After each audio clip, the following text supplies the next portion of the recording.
Well, starting tonight, the city of Kettering will not be paying workers overtime to clean these streets from now on. They will be cleaned on their regularly scheduled hours. Now, that is good news for the budget, but right now, city leaders say they're still very thankful that they have some money set aside.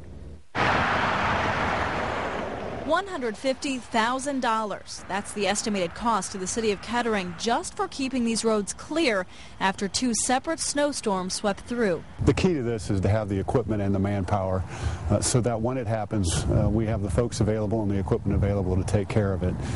The last element of that is simply having the fund balance or the money in the checking account to pay the bills when these events happen. The city of Kettering used hundreds of tons of salt and nearly half its snow removal budget to clean up from the last two storms.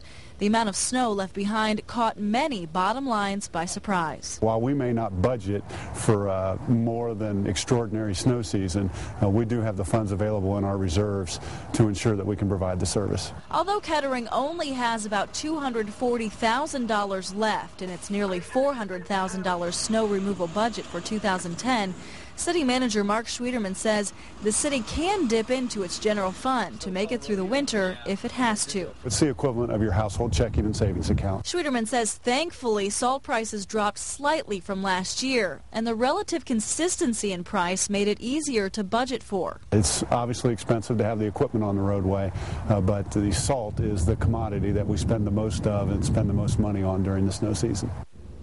And winter is not over, so there could be a lot of work ahead. So the city of Kettering is expecting a new load of salt in on Monday. City leaders tell me that they think it's very important to keep about 3,000 tons of salt on hand at all times. Reporting live in Kettering, Holly Samuels, 2 News on your side.